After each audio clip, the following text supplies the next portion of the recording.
오늘도 은혜의 시간 되시기 바랍니다. 오늘 여러분들과 함께 살핀 내용은 제15장 웨스트민스터 신앙고백서 15장 생명에 이르는 회개에 대하여 첫 번째 편입니다. 이 항목은 총 6개의 내용으로 구분되어 있고 그 가운데서 첫 번째부터 세 번째 항목을 저희가 살펴보려고 합니다. 제1항을 먼저 읽어드리면 이렇습니다. 생명에 이르는 회개는 복음적인 은혜다. 모든 복음의 사역자들은 그리스도를 믿는 믿음의 교리뿐만 아니라 이 회개의 교리를 설교해야 한다라고 되어 있어요. 이 부분은 믿음에 대한 고백서, 신앙에 대한 고백서의 내용이지만 엄밀히 이야기한다면 말씀을 전하는 목사나 혹은 이 강도하는 사람들에게 이야기하고 있는 내용이라 해도 틀리지 않습니다. 그리고 또 한편으로 생각하면 듣는 청중들, 성도들 역시 이러한 내용들을 반드시 알고 있어야 된다는 거예요. 무슨 말인가 하면 현대교회 특히 지금 이 시대의 설교 저를 포함해서 말입니다. 가장 큰 문제점 가운데 하나가 무엇이냐라고 하면 하나님을 소개할 때에 사랑 많으신 하나님, 인자하신 하나님, 모든 것을 용서하시는 하나님, 변하지 않는 하나님, 또 자비하신 하나님, 노하기를 더디하시는 하나님, 이러한 하나님의 우리가 원하는 속성만을 다루는 일들이 많다는 거예요. 또 이것과 달리 신앙생활을 잘하는 법부터 시작해서 인생을 잘 살아가는 그러한 삶의 지혜를 설교의 주제로 다루는 일들도 많아요. 인간관계를 어떻게 해야 되는지, 돈은 어떻게 관리를 해야 되는지 등등. 성경에 얼마나 많은 삶의 주제들이 있습니까? 그러니까 그런 삶의 실제적인 주제들을 가지고서 설교를 해가는 분들이 많아요. 잘못됐는가? 완전히 잘못됐다고 말할 수는 없을 거예요. 그런데 하나님의 성품 또 성경이 말하는 내용 가운데에 또 다른 면이 있다는 사실을 간과해서는 안 됩니다. 그것은 무엇인가? 하나님의 사랑이 있다라고 하면 하나님의 공의가 있어요. 하나님께서 용서하신다라고 하는 그러한 측면이 있는가 하면 하나님은 반드시 심판하시는 하나님이시다라는 이러한 반대적인 측면에 하나님의 성품도 있다는 것입니다. 하나님의 성품 가운데 공의가 있고 정의가 있고 심판하심, 이러한 것들이 있다는 이야기입니다. 그러니까 하나님의 선하심과 또 우리의 귀가 원하고 내 마음이 위로받기 원하는 내용의 설교만 원할 것이 아니고, 또 성도들이 그것을 원한다고 해서 그런 내용만 설교할 것이 아니고 그 반대면에 있어서의 심판이나 혹은 공의에 대한 하나님의 성품도 설교해야 된다는 거죠. 왜냐하면 그분의 거룩하심과 심판에 대한 말씀, 이 말씀이 좀 꺼려지는 이유가 무엇이냐라고 하면 그것은 반드시 거기에 우리의 마음을 좀 무겁게 하는 그런 한 단어가 들어가기 때문이에요. 그 바로 회개입니다. 회개. 사실 예전 부흥회를 볼 때에 다른 건 모르겠어요. 다른 어떤 부분들은 이렇게 어느 정도 받아들일 것도 있고 비판할 것도 있다 이렇게 말하지만 적어도 이것 하나만큼은 기도회가 들어가기 전에 회개하십시오라고 이렇게 외쳤던 부흥사들의 그 소리는 사실 성경이 우리에게 늘 촉구하고 있는 그러한 진리의 내용 가운데 하나인 거예요. 하나님의 은혜를 이야기하는데 회개가 이야기되지 않고서, 회개를 거치지 않고서 하나님의 은혜로 진입할 수 있습니까? 아니잖아요. 그러니까 회개하십시오, 당신은 죄인입니다 라고 말하는 것이 현대인들의 마음을 좀 부담스럽게 하고 거북스럽게 한다 할지라도 그것이 성경의 진리 가운데 하나이고 더 나아가 하나님의 성품과 속성에 속한 부분이라고 한다면 하나님의 사랑을 이야기하는 것만큼 그분의 공의와 심판에 대한 이야기도 해야 되고, 결과적으로 껄끄러워도 회개에 대한 이야기와 죄인에 대한 이러한 이야기, 죄 인식에 대한 이야기들은 하지 않을 수가 없는 거죠. 이 부분. 그렇기 때문에 단적으로 이 신앙 고백서에서 말하는 건 무엇인가 하면, 만약에 회개가 선행되지 않는다면 그가 전하는 아무리 아름다운 복음, 또 소망을 주는 복음, 위로를 주고 또 사랑과 은혜를 느낄 수 있는 복음이라 할지라도 회개가 전제되어 있지 않다면, 그 회개가 먼저 이루어지지 않는다면 이건 아무것도 아닌 거라는 거예요. 심지어는 이 글을 쓰신 분은 거짓 복음이다, 이렇게까지 아주 강력하게 이야기를 하고 있는 거죠. 그런데 다시 말씀드리지만 성도들 가운데, 아니 저를 포함해서 당신은 죄인입니다, 회개하십시오, 이런 얘기 듣기 좋아하는 사람이 어디 있어요? 그렇지 않습니까? 특히나 요즘 같은 때에 이렇게 자기의 자존감이 높아지고 또 자기 사랑이 정말 자기를 사랑하는 이런 일들이, 그리고 그런 마음들이 가득 차 있는 이 세상 가운데서 누군가 나에 대해서 이야기하면 나를 공격하는 것으로 생각하는 이런 시대에 당신은 죄인입니다, 이렇게 말하면 그 사람이 좋아하겠냐고요. 그런데 당신은 죄인입니다 라고 끝나는 것이 아니라 거기서 한술 더 떠서 그러니 회개하십시오, 이 말까지 받아들여야 당신은 하나님의 사랑의 중심으로 들어왔습니다, 하나님의 자녀입니다, 이 이야기를 할 수 있을 텐데, 죄인입니다 해서 걸리고, 회개하십시오 해서 걸리고, 그리고 하나님의 사랑을 받아들일 공간이 없는 거예요. 그러니 안타까운 일들이 벌어질 수밖에 없죠. 그러니까 듣기 좋은, 흔히 시쳇말로 내 귀를 정말 살살 간지르는, 또 귀에 달콤한 설교들을 찾아다닌다, 이런 이야기들이 나오는 까닭이 여기에 있는 것입니다.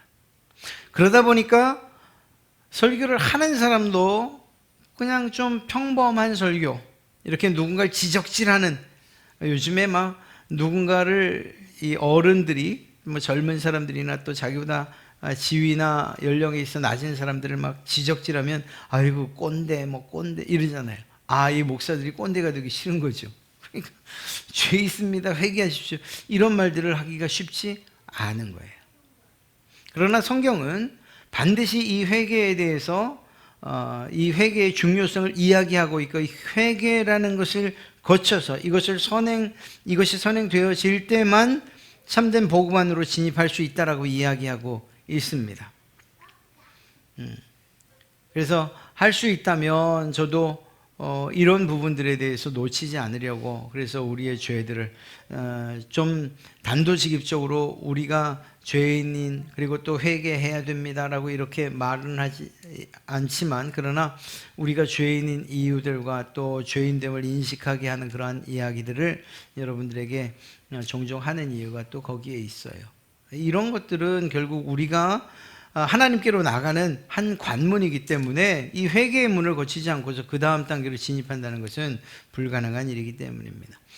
이것이 지금 전반적인, 지금 현재, 사실 이 글이 써졌을 때라고 한다면 그 옛날에도 이런 문제가 여전히 있었다는 것을 이야기하는 것이죠. 두 번째 항목은 회개로 말미암아 죄인은 그 위험성을 보고 느낄 뿐만 아니라 자기 죄가 하나님의 거룩한 본성과 하나님의 의로운 율법에 반대되는 것으로서 더럽고 혐오스럽다는 것을 보고 느끼게 됨으로써, 그리고 회개하는 자들에게 하나님이 그리스도 안에서 긍휼을 베푸신다는 것을 깨닫게 될 때 자신의 죄를 슬퍼하고 미워하여 그 모든 죄에서 돌이켜 하나님께로 가게 된다. 그리고 하나님의 계명의 모든 것을 따라 하나님과 동행하기로 작정하고 노력한다.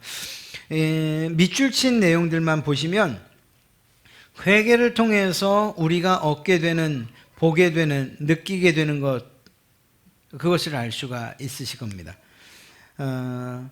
죄인의 위험성, 그 죄가 얼마나 더럽고 혐오스러운 것인지, 그 죄인에 대해서 긍휼을 베푸시는 하나님, 그 죄를 보면 그 죄는 슬퍼하고, 내가 그 죄인이라 생각할 때 나에 대해서 슬퍼하고 미워하는 일들, 결국은 하나님께 돌이켜 가야 한다는 사실, 더 나아가 하나님과 동행해야 된다는 사실을 이 회개를 통해서 깨닫게 된다는 것입니다. 아니 그러면 회개 없이는 이 사실을 몰라요? 알지요. 압니다만 그러나 다른 사람의 죄의 문제를 이야기하는 것이 아니에요. 성경은 언제나 하나님과 하나님과 여러분 각자의 관계를 매우 중요시 여기고 있어요. 그것이 가장 중요한 것이에요. 그래서 이러한 죄의 문제, 다른 사람들이 죄 짓는 거 보고 아유 저 위험한데 저 죄가 얼마나 혐오스러운가 혹은 더러운가 추한가 정말 죄는 지어서는 안 되는구나 이렇게 3사의 눈으로 바라보는 것이 필요한 것이 아니라는 거예요. 성경은 언제나 내 자신이 성경을 읽는 그 당사자가 하나님의 말씀을 통해서 회개가 일어남과 동시에 이 죄가 해결되지 않으면 내가 이 회개를 통해서 해결되지 않는다면 이 얼마나 위험한 정말 지옥으로 가는 그 길이구나 이 위험성을 알고 또 그 죄의 본질적인 요소를 알아서 이게 얼마나 더럽고 추하고 악한 것인가를 보게 된다는 거죠. 그것이 누가 봐야 되는 거냐? 우리 각자가 말이에요. 물론 타산지석으로 삼을 수도 있어요. 예를 들어 제가 죄를 지었어요. 그리고 제가 그 죄 때문에 고통을 당하고 또 그 죄의 문제를 해결해 가는 과정들을 여러분이 보실 수 있어요. 그러면서 아이고 죄가 저렇게 정말 지어서는 안 될 거구나. 아이고 나도 회개해야겠네. 이렇게 깨달으실 수는 있겠으나 그러나 성경이 요구하는 바 원하는 바는 그것이 아니에요. 하나님의 말씀을 통해서 여러분 각자가 하나님과의 관계 가운데서 회개의 자리로 나오기를 원하신다는 것이죠. 자, 이 내용을 좀 살펴보면 이렇습니다. 회개는 두 가지의 종류가 있다 이렇게 이야기할 수 있습니다. 첫째는 하나님이 받으시는 참된 회개이고 두 번째는 받지 않으시는 회개예요. 말은 매우 간단하죠. 그러면 어떤 회개는 하나님이 받으시고 어떤 회개는 받지 않으시는가? 예를 들면 이런 것입니다. 우리 아이들을 종종 이렇게 혼낼 때가 있잖아요. 그런 경우를 한번 생각해 보시면 괜찮을 것 같아요. 물론 모든 경우에 적용되는 건 아닌데 어쩌면 대부분 아이들이 이렇게 혼날 때 혹은 체벌을 당할 때에 그 아이들의 머릿속에는 도대체 뭐가 있을까요? 어떻게 하면 이 순간을 모면할 수 있을까? 어떻게 하면 이 순간을 빨리 벗어날 수 있을까? 그러면 어떻게 해야 돼요? 아이고 잘못했어요. 참 성격 따라 다른 것 같아요. 제 이야기를 해서 정말 죄송한데 저는 그래요. 제가 잘못했으니까 화가 풀리실 때까지 때리세요 하는 스타일이에요.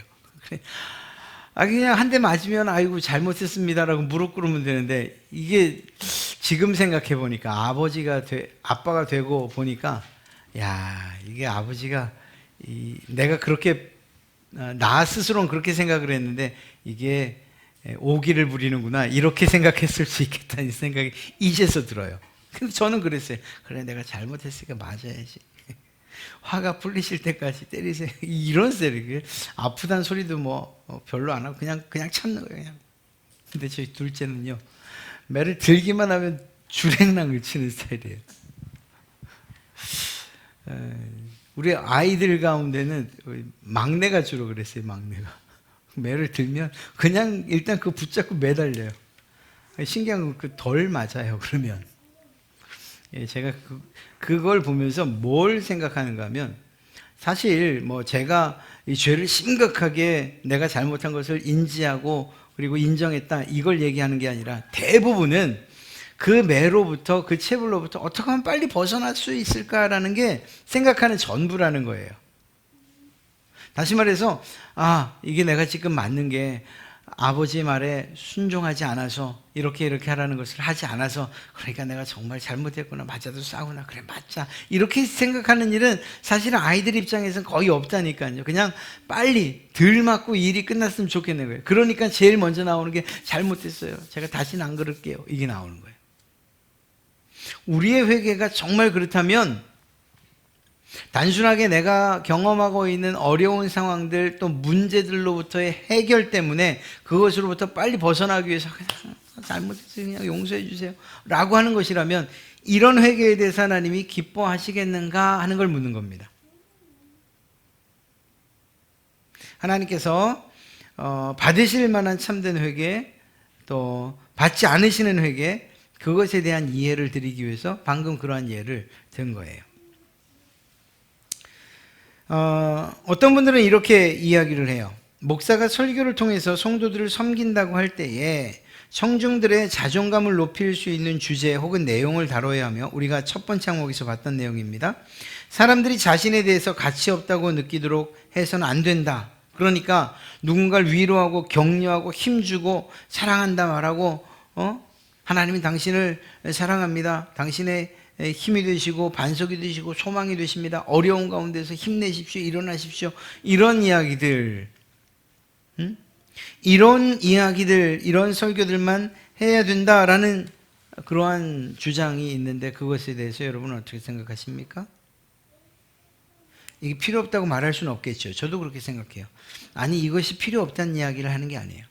우리가 하나님의 말씀으로 위로받는 일들이 얼마나 큰 일인데요. 그러니까 그게 있어야 돼요. 그러나 동시에 균형 잡힌 것이 필요하겠다는 점을 말씀드리는 거예요. 우리에게 하나님의 사랑을 이야기하고 위로를 이야기하는 만큼 우리가 죄로부터 벗어나 회개하지 않으면 그러한 사랑이 우리의 것이 될 수 없다고도 이야기해야 된다는 거죠. 하나님의 사랑을 진정으로 느끼고 영원한 천국과 소망을, 천국과 또 새하늘과 새 땅을 나의 소망으로 살기 원한다면, 그러면 이 회개와 그리고 죄사함의 부분도 무시해서는 안 된다는 거예요. 전하는 사람도 마찬가지고 듣는 사람들도 이건 내가 오늘 들을 만한 설교, 아이고 정말 귀가 너무 마음에 찔리고 마음이 너무 부담스러워, 맨날 죄 얘기하고 회개 얘기하고 힘들어 라고 이야기해서는 안 된다는 거예요. 이 두 가지는 전하는 자들이나 받는 자들이 모두 균형 있게 섭취해야 할 그러한 설교의 내용들이라는 것을 먼저 말씀드리는 것입니다. 일반적으로 우리는 다른 사람들이 죄를 짓는 것을 보고서 쉽게 분노해요. 그건 정말 쉬워요. 이렇게 공적인 이런 공동체 안에서 누군가가 잘못하는 것이 두드러지게 그리고 명백하게 나타날 때 그에 대해서 비난하는 것은 정말 쉬워요. 정말 그렇게 안 봤는데 어떻게 저 사람이 저럴 수 있을까 등등 이렇게 말하는 것들은 어렵지 않아요. 그런데 신기하게도 모든 사람들이 내 죄에 대해서는 드러난 죄보다 더 큰 죄가 내게 있다 할지라도 그것을 어떻게 하면 감출 수 있을까? 어떻게 하면 드러나지 않게 할까? 이렇게 생각한다는 거예요. 오늘 여러분들과 함께 읽었던 시는 다윗이 죄를 지은 다음에, 즉 밧세바와 동침한 후 선지자 나단이 그에게 왔을 때 지은 시다. 그러니까 이게 회개하는 시예요. 통회하는 그런 시예요. 우리가 4절까지밖에 안 읽었지만 나머지 말씀을 쭉 읽어보면 정말 간절하게 회개하고 있는 것을 볼 수가 있어요. 다윗이 하나님 앞에 자신의 모든 죄악들을 내놓고 그리고 회개를 하고 더 나아가 하나님의 용서를 구하고 있는 것, 이러한 내용이 51장에 기록되어 있어요. 다윗이 이 시를 쓰게 된 배경을 살펴보면 밧세바 사건이잖아요. 그런데 다윗이 자신이 죄 지었다는 것을 알았나요? 몰랐죠. 그러니까 나단 선지자가 와서 아주 쉽게 예를 들어서 이야기하잖아요. 정말 부자가 자기 집에 손님이었는데 가난한 집에 그냥 정말 아끼면서 키우는 양 한 마리를 가져다가 그걸 잡아서 자기 손님을 대접했어요. 다윗이 그 얘기를 듣자마자 어떻게 해요? 이런 나쁜 놈 자식이 당장 데려와라. 나단이 뭐라 그럽니까? 당신이 바로 그 사람입니다.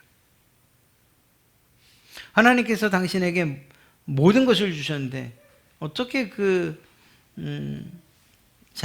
당신의 눈에 보기 좋다고 생각한 밧세바 그 여인을 그렇게 범할 수가 있습니까?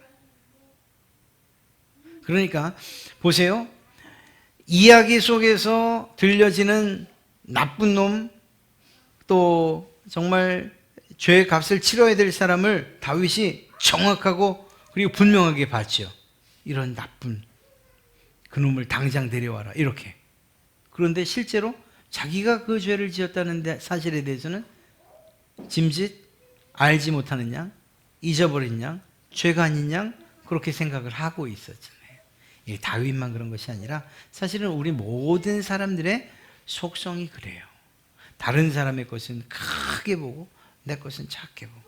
요즘에 그런 말들이 있잖아요. 뭐 선거 다 지나갔으니까 이제 얘기해도 되겠지. 선거 금지어였는데 내로남불 뭐 그런 것이요. 다른 사람들이 하는 것, 내가 하는 것에 대해서는 죄라고 생각하잖아요. 근데 다른 사람이 하는 것은 똑같은 일도 죄라고 생각해요. 이거는 사실은 모든 사람들이 공통적으로 가지고 있는 생각이라니까요. 이런 생각 가운데에서 과연 다 어떤 방식, 어떻게 하나님 앞에 이 문제를 해결할 것인가. 그때에 그러니까 이런 내 죄를 보고 그리고 그 내 죄의 문제의 심각성을 깨닫고 그 문제를 해결하기 위해서 필요한 첫 번째 단추가 뭐냐? 바로 회개라는 것입니다. 그래서 이 회개를 통해서 아까 우리가 2항에서 살펴봤던 것처럼 회개를 할 때에 내가 지었던 이 죄가 얼마나 위험한 죄인지를 회개하는 가운데 다시 보게 되는 거예요. 회개하는 동안에 내가 지었던 죄가 얼마나 크고 또 더럽고 혐오스럽고 두려운 것인지를 알게 되는 거예요. 회개를 하지 않으면 그걸 알 수가 없어요. 회개를 하지 않는다는 건 뭐죠? 내가 잘못한 것이 없다고 생각하는데 어떻게 회개를 할 수 있겠어요? 아까 우리 애들 얘기를 했는데요. 저는 그런 경우가 있었어요. 난 이게 분명히 내 생각에는 선생님들한테 이렇게 매 맞을 때가 옛날 선생님들은 때렸어요. 옛날에 선생님들이 때릴 때 보면 난 잘못한 게 없어요. 저 딴엔 그랬어요. 근데 이제 공동체에서 당할 때, 당한다는 표현은 좀 그런데 혼날 때 그때는 저는 막 속에서 화가 나요. 난 내가 잘못한 게 없는데 나는 하란 걸 했는데 왜 내가 맞아야 되지? 그러면 이런 마음을 품고 있는데 회개가 나오겠어요? 우리가 죄를 죄로 인식하지 않으면 회개가 의미가 없다니까요. 그러니까 말씀이 얼만큼 중요한가, 회개에 대한 선포, 회개에 대한 이야기, 그리고 설교를 하는 게 얼마나 중요한가. 나는 죄에 대해서 생각하지 못했어요. 다윗처럼 이게 죄인지 몰랐어요. 그런데 말씀을 통해서, 설교를 통해서 마치 나단이 그게 바로 당신이요 라고 말했던 것처럼 저는 제가 회개에 대한 설교나 혹은 죄인에 대한 이야기를 할 때 제가 누구를 지적해서 집사님은 회개하셔야 됩니다 이렇게 얘기하는 거 보셨어요? 그럴 수 없죠. 목사가 어떤 한 사람을 설교에 지적해갖고 당신이 죄인이요, 당신은 회개해야 됩니다 이렇게 얘기하는 경우가 어디 있어요? 저는 그냥 보편적인 이야기를 할 뿐이에요. 회개에 대한 이야기, 그리고 우리는 죄인입니다 라는 얘기를 이렇게 그냥 일반적으로 할 뿐이에요. 앞으로도 계속 그럴 거예요. 그런데 놀랍게도 성령님께서 우리 가운데 역사하셔서 그 이야기, 죄에 대한 이야기와 회개에 대한 이야기를 마음속에 받아들이고 마치 비수처럼 꽂히게 하시는 역사가 일어난다니까요. 저는 예를 들어서 김 집사님한테 한 얘기가 아니에요. 그분을 상대로 한 게 아니에요. 그분에게 대해서 이야기한 게 아니에요. 그런데 그분은 오늘 목사님의 설교가 나에게 하는 얘기 이렇게 받아들이고, 그리고 그 회개에 대한 설교를 시작으로 회개로 진입해 들어가는 이런 일들이 너무 많다는 거예요. 그래서 설교자가 회개나 죄에 대한 이야기를 거를 수 없는 것이고, 또 이러한 마치 나단처럼 바로 당신입니다라고 하는 이러한 지적을 성령님께서 말씀을 통해서 해주시는 것들을 우리가 경험할 때 비로소 회개 자리로 나가는 거예요. 이런 회개의 선포가 있음에도 불구하고 나는 잘못한 게 없지, 마치 다윗처럼 나랑 상관없는 이야기라고 생각한다면 그는 회개할 수 있는 기회를 놓치는 것이고, 그렇게 자기가 회개할 것이 없다고 생각하는데 어떻게 죄의 위험성을 보고 그 죄가 더럽고 그 죄가 혐오스럽고 그 죄악이 나를 멸망시킨다고 생각할 수 있겠냐고요. 없지요. 그러니까 이 회개가 우리의 설교에 있어서 혹은 듣는 청중에게 있어서 반드시 필요한 주제라는 사실을 이 웨스트민스터 신앙 고백서가 이야기하고 있는 것입니다. 그러면 회개는 도대체 무엇이냐라고 말하면 단지 우리의 죄를 고백하거나 단순히 후회하는 것을 회개라고 말하진 않아요. 또 더 나가서 내가 잘못했지. 그래도 내가 깨달았으니까 됐어. 이렇게 자기 스스로 용서한다고 그것이 회개가 되는 것이 아니에요. 다윗의 회개를 보십시오. 다윗은 단순한 어떤 후회가 아니었어요. 정말 자신이 지은 그 죄가 얼마나 더럽고 또 추악하고 혐오스럽고 그 죄의 결과로 하나님과의 관계가 얼마만큼 단절됐는가를 확실히 알았어요. 이런 회개가 우리에게 있어야 되는 거예요. 단순히 내가 그러지 말걸, 잘못했네. 이걸 회개로 생각해서는 안 된다니까요. 더 중요한 것은 무엇인가 하면 다윗이 오늘 했던 기도의 내용을 보면 단순하게 후회하거나 혹은 고백하는 정도 혹은 자기 스스로 용서하는 이런 모습을 볼 수 없고 오히려 정말 간절하게 용서함을 구하고 잘못했다고 말하는데 궁극적으로는 그러나 하나님께서 이 죄를 이 나의 죄악을 용서해 주십시오라고 하는, 즉 이 죄의 용서가 하나님께 있다는 사실을 분명히 인식하고 기도하고 있는 거예요. 이 점은 우리가 반드시 잊지 말아야 됩니다. 이걸 사망에서 다시 이야기하고 있는 것인데요. 사실 항목은 좀 말이 어려워요. 회개가 죄를 위한 어떤 배상으로 또는 죄 용서의 어떤 원인이 되는 것으로 의지해서는 안 된다. 죄 용서는 그리스도 안에서 하나님의 자유로운 은혜. 자, 이건 읽어보시고 이 뭘 말하는가 하면 우리가 스스로 생각하기를 그래 내가 잘못했으니까 셀프 정죄를 하는 거예요. 셀프 심판을 하는 거예요. 그래 내가 이만큼 잘못했으니까 자숙하면서 착한 일 선행해야지. 이것이 죄 사함을 받는 것이라고 말할 수 있습니까? 아니에요.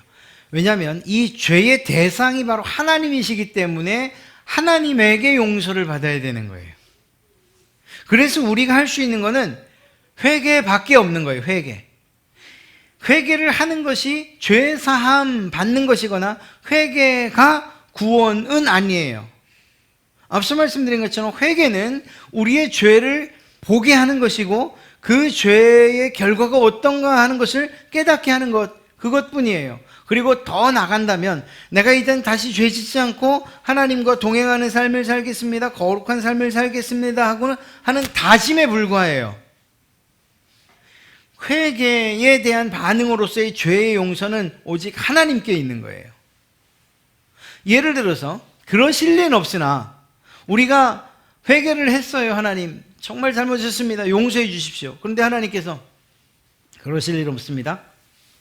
싫어 라고 말씀하시면 우리의 회개는 아무런 의미가 없는 거라니까요. 그러니까 죄의 용서, 그 회개의 문제를 은혜 가운데로 은혜로 바꾸시는 그분은 하나님이신 거예요. 이 사실을 잊어서는 안 된다는 거예요.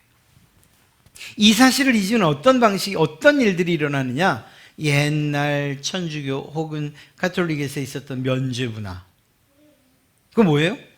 내가 보석금, 마치 법을 어겨서 감옥에 들어간 사람 빼내는 보석금 처리하는 것처럼 그렇게 헌금을 많이 하면 이거 죗값으로 보시고 용서해 주시겠지. 그렇게 가르쳤으니까 한 거죠. 성도들이 그렇게 자기가 스스로 했겠습니까? 그 로마 가톨릭 교황과 사제들이 이 베드로 성당 짓다가 돈이 모자르니까 그걸 어떻게 해결할까? 그럼 면죄부, 그래서 그 일을 한 거죠. 성경의 진리와는 상관없는. 또 여러분 혹시 지금도 이 고난주간 되면 그런 기사들을 종종 보실 수 있을 거예요. 특히 해외에서 가톨릭 그 국가에서 대부분. 어떤 사람들 막 자기 몸을 채찍으로 치는 사람들이 있죠. 어떤 사람들은 자기가 마치 예수님의 고통을 대신 또 경험해 보겠다 하는 것처럼 마치 십자가에 실제로 달리는 사람들이 있죠. 있어요. 자기 몸을 막 스스로 아프게 하고 망가뜨리고 고난을 주는 사람들이 있어요. 이게 뭐예요? 내 죄가 참, 내 죄에 대한 죄값을 내가 치르겠습니다. 그거잖아요. 그래서 스스로 채찍으로 치는 거잖아요. 또 어떤 사람들은 묵주를 굴리면서 가파른 계단을 무릎으로 올라가요. 루터도 그 일을 하다가 그 자리에서 벌떡 일어난 거 아니에요. 믿음으로 말미암아 사는 것이 이런 행위나 혹은 우리의 공덕으로 우리가 구원받는 게 아니다. 그래서 일어났던 거잖아요. 그런데 그런 일들을 하는 사람들의 마음이 뭘까요? 아, 내가 이렇게 하는 이 행위를 통해서 내가 이 죄를 배상할 수 있구나. 이것을 회개의 행위로 보는 거예요. 하나님이 이런 일을 하면 더 빨리 용서를 해 주시겠지. 내가 그 죄에 대해서 얼마나 심각하게 그리고 또 아프게 느끼고 있는지 내가 이렇게 행동으로 보이니까 하나님이 어여삐 여기셔서 이런 생각을 가지고 있는 거죠. 그러나 그렇지 않다는 것입니다. 우리가 하는 어떤 행위와 어떤 공로로도 사실은 하나님을 만족시킬 수 없기 때문입니다. 바꿔 말하면 우리가 회개 없이 구원받을 수 있냐? 없어요. 왜냐하면 회개 없이는 죄 사함을 얻을 수 없기 때문에 회개 없이는 구원받을 수 없어요. 이건 분명해요. 진리예요.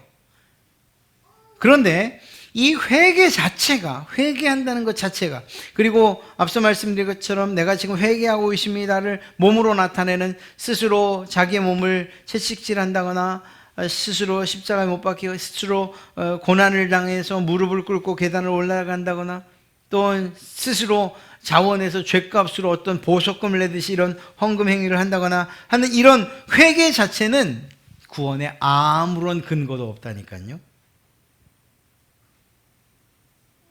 중요한 것은 하나님께서 우리를 의롭다 하시냐 그렇지 않은가 하는 이것에 달려있는 거예요. 우리의 구원은. 만약에 하나님이 그 죄값을 치르게 하시기로 결정하셨다면 사실 죽음 외에는 답이 없어요. 우린 다음 주에 그걸 이야기할 거예요. 큰 죄, 작은 죄? 이거 보통 무슨 의미일까?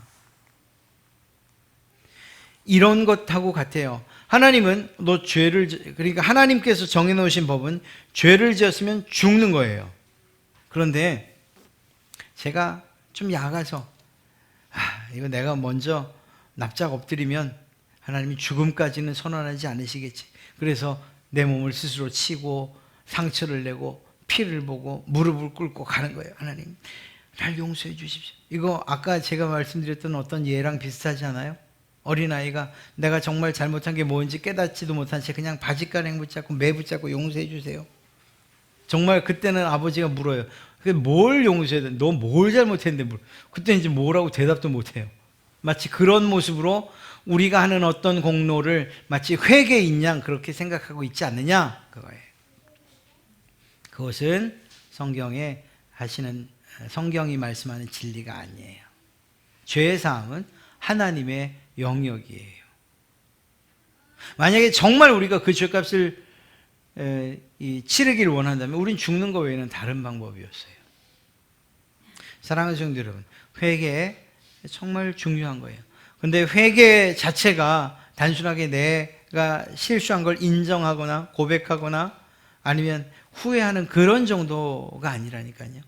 우리가 다음 주에 그 회개의 좀 더 깊은 면을 살필 텐데 이 2시간을 좀 연결하셔서 이게 정말 참된 회개가 우리에게 필요하구나. 이것을 통해서만 하나님의 은혜로 진입할 수 있구나 하는 것들을 깨달으시는 그러한 공부 시간이 되었으면 참 좋겠어요. 꼭 기억하시고 회개에 대한 이야기, 그런 설교를 혹시 들으시면 이게 나를 사랑하셔서 하시는 이야기구나. 그 회개를 통해서 우리가 두 번째 항목에서 봤던 것처럼 내가 이 회개하지 않으면 내가 얼마나 위험한 일을 당할지, 그리고 그 회개를 통해서 내 죄가 얼마나 정말 더럽고 추한지, 또 그 회개를 통해서 하나님의 긍휼하심과 사랑하심으로 나가는 길을 발견하기도 하시고, 그러면서 다시는 죄를 짓지 않겠다고 그 죄에 대해서 슬퍼하고 또 미워하는 일들도 생기고 하나님과 동행하시는 이런 일들이 이 회개로부터 시작된다는 사실을 꼭 기억하시고, 정말 회개할 일이 생길 때마다 우리는 하나님 앞에 기도해야 돼요. 우리가 예배할 때도 예배의 의전을 보면 제일 처음에 참회의 고백이 있잖아요. 그 이유가 뭐예요? 죄의 문제를 고백하고 회개하지 않고 또 회개와 더불어 사죄의 은총이 베풀어지지 않고는 그 뒤에 있는 하나님의 말씀이 강도되어지고 또 성찬에 가는 이런 것들이 아무런 의미가 없는 거라는 거예요. 가장 중요한 것은 우리가 늘 회개하는 마음으로 하나님 앞에 나와 우리의 죄의 용서함을 받는 이 사건이 모든 신앙의 가장 처음의 문이, 처음 여는 문이 되어야 된다는 사실을 꼭 기억하십시오. 그만큼 중요한 사건이에요. 때로는 우리 마음을 좀 아프게 하고 찔리게 하고 그래서 그냥 무시하고 싶은 그런 마음이 없진 않겠으나, 그러나 그것이 단지 내 마음이 괴롭다는 것 때문에 건너뛸 수 있는 문제는 아니라는 사실. 그래서 이 회개에 대한 생각들이, 그리고 그 마음들이 좀 더 풍성해지고, 그리고 그 회개의 진정한 의미를 깨닫는 그러한 여러분 되시길